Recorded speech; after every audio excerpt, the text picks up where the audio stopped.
Bienvenidos, nerdas y nerdos, a un capítulo más de The Nerds y No Tan Nerds. Muchas gracias por estar con nosotros. ¿Cómo están, Samu, Ale? Todo Bien, bien, todo bien, bien. ya aquí listos para arrancar de nuevo la semana y con Per- este gran tema que en lo personal me gustó bastante. Un muy buen tema que vamos a saber de él, pero antes vámonos a la realidad, amigos.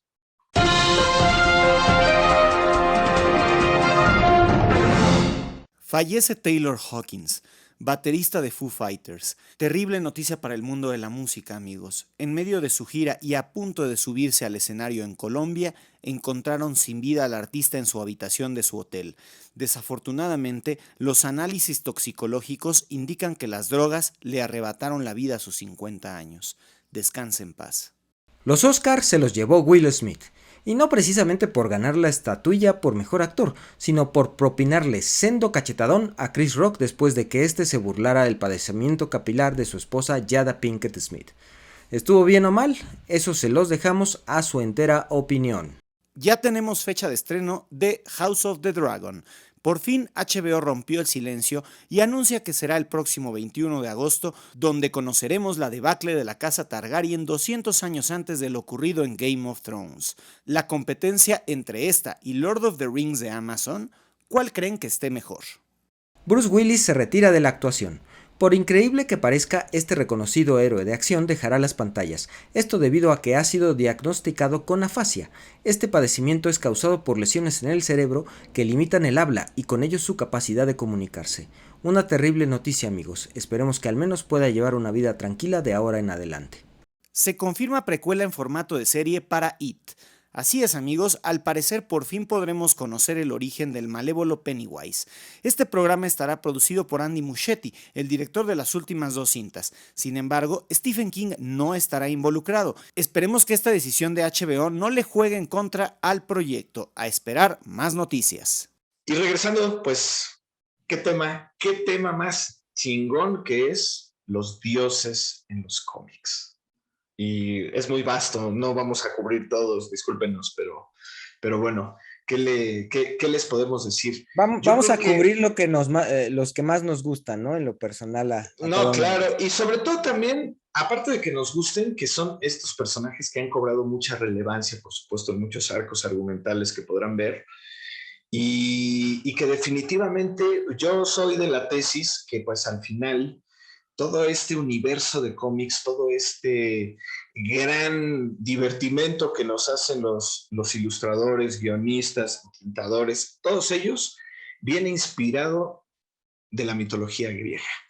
Para mí, estos poderes que tenían los dioses en la mitología griega, por supuesto, son esa musa que encontraron pues los que hacían cómic, bueno, los que hacían un cómic ya de superhéroes, ¿no? Como tal. Sí, y Es, más hablando de los cómics occidentales, ¿no? Porque es, digamos, que la mitología que más teníamos a la mano nosotros acá en Occidente, ya mangas y otro tipo de literatura, pues en Asia o incluso en África, pues tiene también su trasfondo, ¿no? Claro, y eso es de mucha valía porque al final sí te das cuenta de que todo lo griego que se latinizó con los romanos y que al final por aras del destino que influyó muchísimo en la cultura europea, pues terminó permeándonos también acá. Y eso hizo que todo eso saliera, bueno, hiciera que de muchas mentes creativas salieran estos personajes, que yo lo puedo decir, ¿no? Digo, dentro de la mitología griega encontramos a Zeus, que no es el padre de los dioses, al final es hermano de los dioses, pero su gran valía fue haber matado a su padre y hacer que vomitara a todos los demás hermanos. ¿Por qué? Porque pues lo logró, por esta profecía que Cronos tenía. Todo eso transportándolo a este ser del trueno omnipotente, omnisciente y demás, pues lo podemos ver reflejado con Superman, ¿no? Por ejemplo. Con Kal-El. Superman, ajá, que es este ser que domina muchísimas cosas. Igual no tiene rayos, pero tiene visión de calor, todos esos poderes que al final terminan siendo inspiración, pero que también los dioses se metieron mucho y sobre todo el panteón olímpico está mucho en el universo de DC, que es donde más, ¿no? Zeus, Ares, Afrodita. Pues la Mujer Maravilla, tal cual, es hija de dioses, ¿no? Y incluso ella misma llega a encumbrarse en algunas sagas como una diosa. Claro, y que también, por ejemplo, Poseidón, que lo podemos encontrar en Aquaman, aunque Poseidón es el mito. Poseidón es como como el Merlín para los magos, ¿no? Entonces ahí está Poseidón. Sin embargo, es esa inspiración que también genera en otras obras, ¿no? Y repito, Aquaman es una de ellas donde Poseidón puede que no sea un personaje activo, pero que al final se le rinde como ese ser supremo, ¿no? Pero Ares lo han utilizado como personaje tal cual, como el dios Ares, Zeus, Mm. Afrodita, Atenea, Artemisa, que son los que más o menos del panteón griego, del panteón olímpico, podrían entrar en el universo de DC.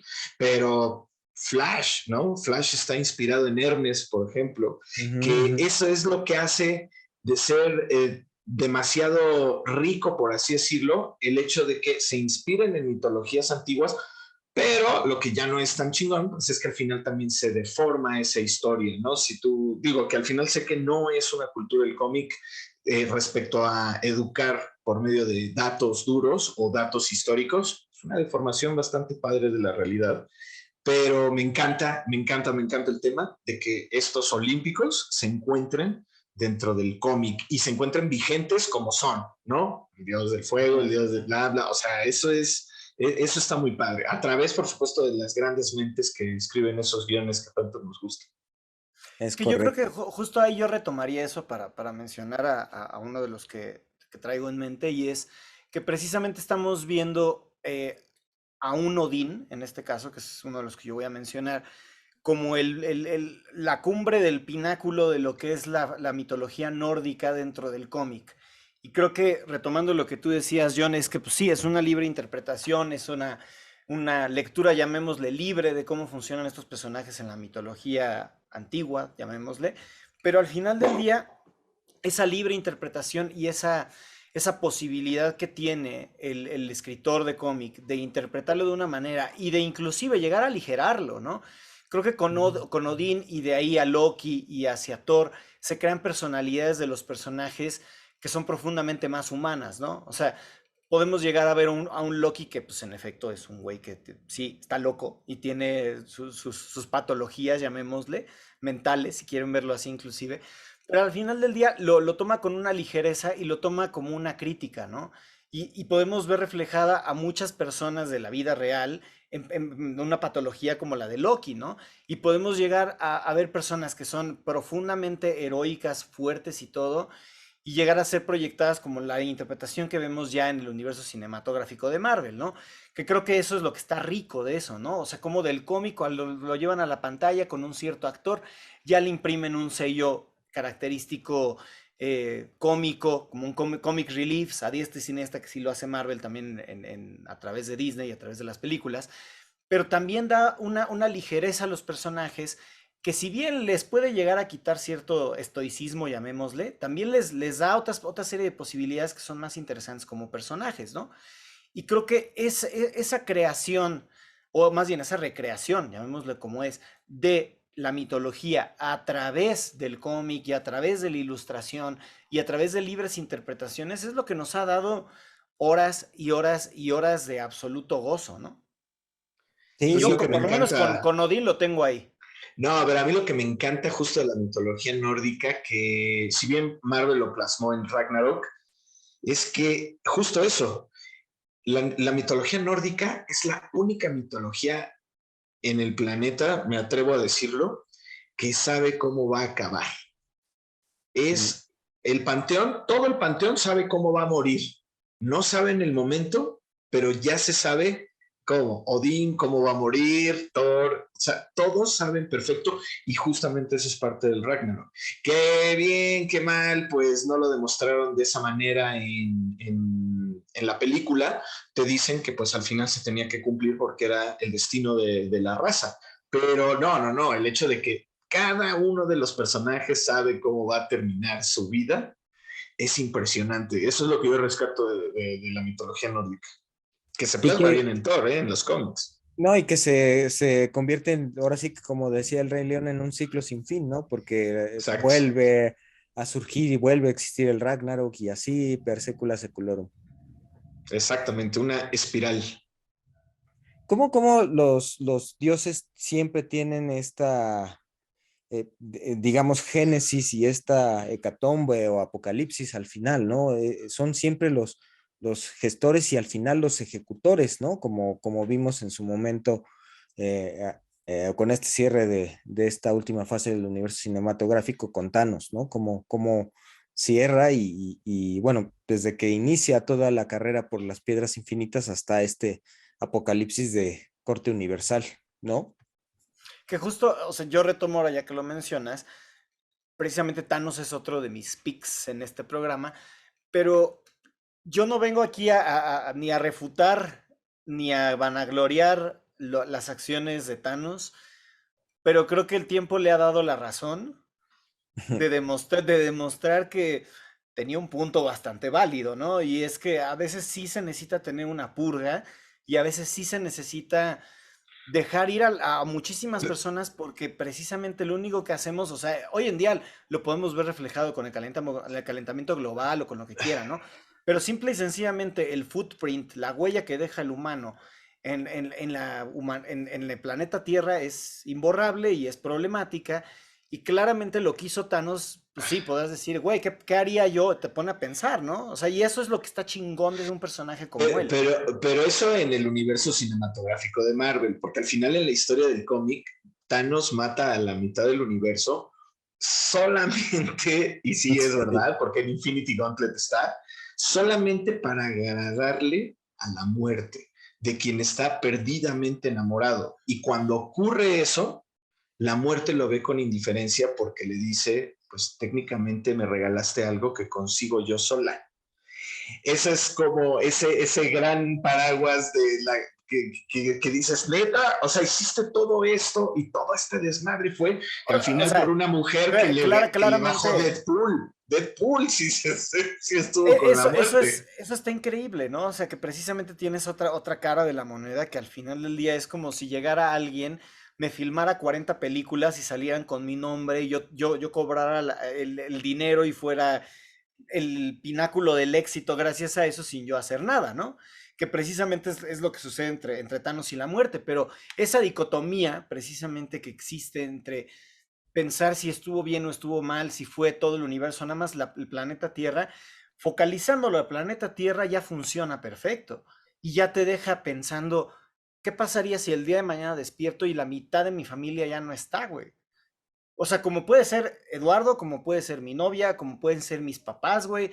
O sea, toda esa serie de posibilidades y esa narrativa alrededor de eso es precisamente, y no voy a ahondar en el tema, pero es el simple hecho, lo que importa ahí es ya tener la discusión de si está bien o si está mal, que son cosas que como sociedad no nos preguntamos. Lo dejo sobre la mesa y ya ustedes si quieren pónganlo en los comentarios. Es el equivalente a decir, hoy en día estamos teniendo una discusión sobre si Will Smith hizo bien al dar la cachetada o no.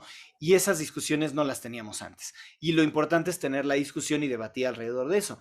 Ese tipo de cosas ya cambian el status quo de todos nosotros y nos hace pensar, a la madre, estuvo bien o estuvo mal. Y viene de una deidad, ¿no? O sea, ¿qué pasaría si tú tuvieras el poder de dar el chasquido? ¿O qué pasaría si tú fueras de los afectados por el chasquido, ¿no? Sí, sí, ahora sí que todo un tema muy interesante. Y ya para irle redondeando al tema, me toca. Yo les traigo, no sé, pues sí, al final del día yo creo que sí se podrían llamar dioses, ¿no? Yo quiero hablar de los Endless. Son estos personajes creados a partir de el cómic de Sandman, de DC, de su división Vértigo, creado por Neil Gaiman, que para mí Neil Gaiman yo creo que el mejor escritor de cómics de toda la historia, ¿no? Por la Híjole, complejidad. Alan, muy bueno, pero está bien.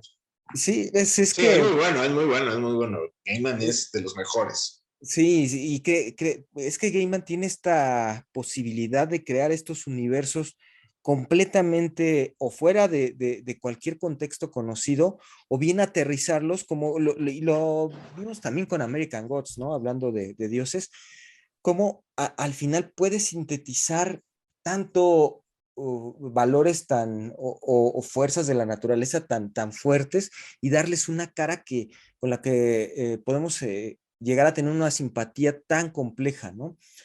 Me gustaría leerles esta definición de los Endless que dice precisamente uno de ellos, destrucción. Esto lo hace en el número 48 del volumen 2 de Sandman y reza así, ¿no? ¿Quiénes son los Endless?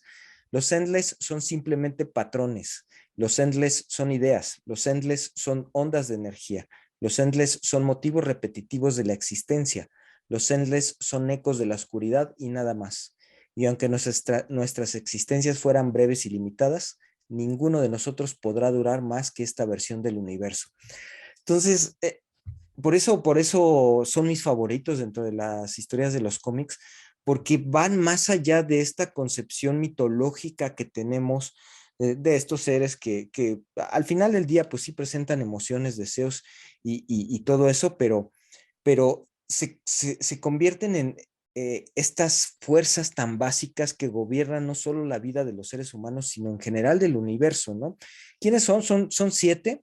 El primero es Destiny o Destino, Death, la muerte, Dream, el sueño que por él se crea el cómic de Sandman, Destrucción o Destruction, Desire o Deseo, Despair y por último Delirio, ¿no?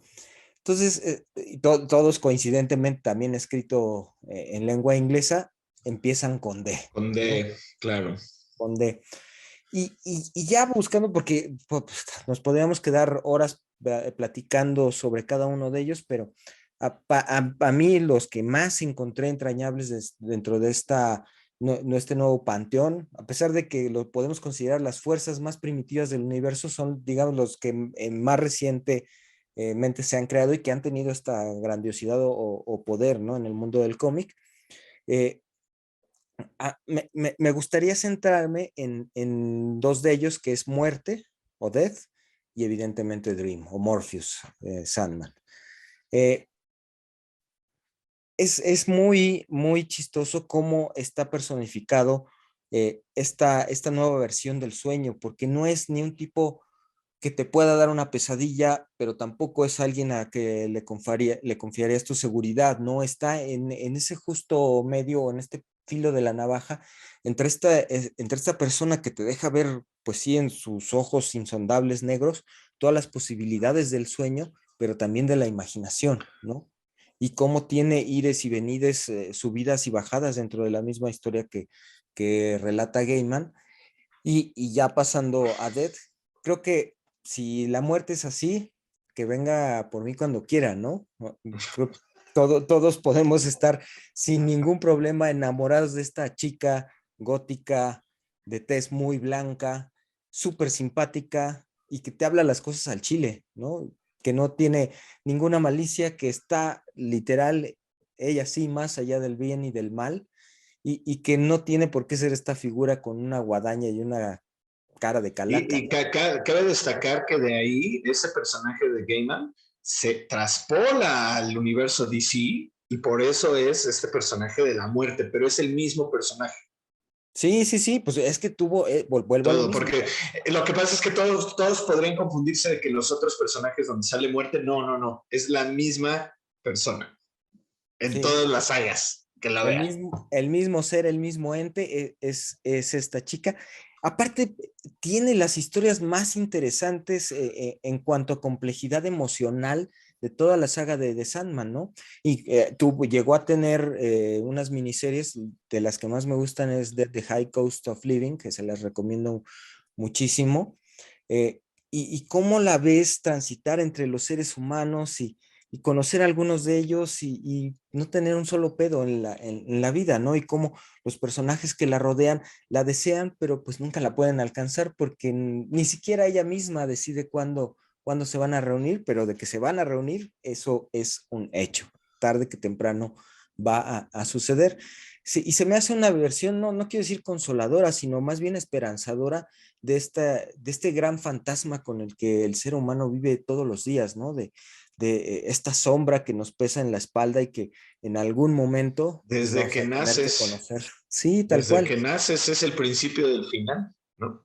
Y por eso me gusta tenerla representada de esta forma, ¿no? Como esta chica sin ningún pedo, que al final del día va a terminar siendo tu mejor amiga. Es que justo hay un capítulo de La Dimensión Desconocida del 2002 que precisamente es con el personaje, con el actor que hace a de George Constanza en Seinfeld, se me olvidó Jason Alexander, y precisamente es eso que dices, ¿no? O sea, el mismo personaje de Jason Alexander en ese capítulo dice, pues es que si yo no trabajo, esto se hace un caos y la muerte también necesita un descanso, ¿no?